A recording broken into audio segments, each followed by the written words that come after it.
250 एकड़ में फैली फ्लावर वैली में है दुनिया के दुर्लभ प्रजातियों के फूल।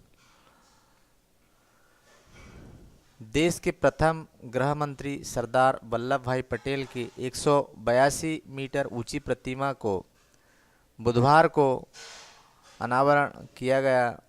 सरदार सरोवर पर बनी पटेल की प्रतिमा स्टैच्यू ऑफ यूनिटी यानी दुनिया में सबसे ऊंची मूर्ति है, 182 मीटर। इस प्रतिमा के अनावरण के साथ ही यहाँ 250 एकड़ में फैली फ्लावर वैली भी चर्चा में है। इसे एकता नर्सरी का नाम दिया गया है। इस नर्सरी में कई ऐसे दुर्लभ पौधे भी हैं जिनकी काफ़ी कम प्रजातियां देश में हैं। फ्लावर ऑफ वैली से जुड़ी खास बातें यहाँ आप देख सकते हैं। गुजरात सरकार ने एकता वैली के लिए 12 करोड़ रुपए का बजट मंजूर किया। इस प्रोजेक्ट को मंजूरी 2003 में मिली थी, जब नरेंद्र मोदी गुजरात के मुख्यमंत्री थे। नर्मदा को किनारे बनाई गई ये फूलों की वैली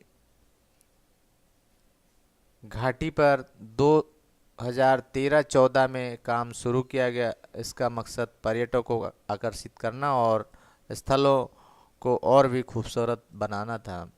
प्रोजेक्ट के तहत फ्लावर वैली को 250 से बढ़ाकर 300 एकड़ तक विस्तार करने की योजना है। नर्सरी में चंपो, गर्मलो, बोगनवेल, प्लूमोरिया, केसिया वाव, फ्लोरा, इफ्यूसिया, बारहमासी, मधुमती, पत्थर चटाई समेत 1 लाख से अधिक दुर्लभ फूलों की प्रजातियां हैं।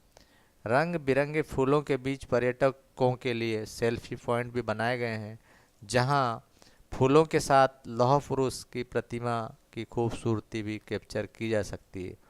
बेली में ही एडवेंचर पार्क और ग्रीन एनर्जी पार्क भी बनाया गया है। इसके अलावा लोगों को जागरूक करने के लिए प्रदूषण से बचने और रेशम कीट पालन को बोर्ड और होर्डिंग भी लगाए गए हैं। तो दोस्तों, ये बहुत अच्छा स्थल है जो कि अनावरण हो चुका है।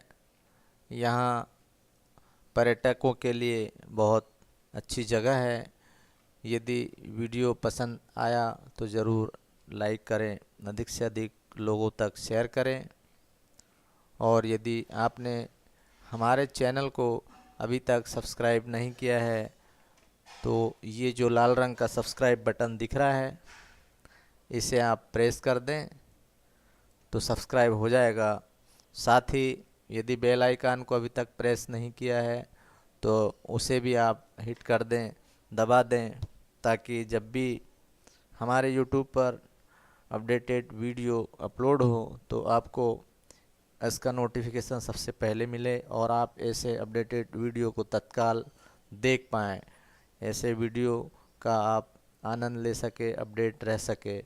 जानकारी आपने अंत तक देखी वीडियो के माध्यम से, उसके लिए आपका बहुत बहुत धन्यवाद।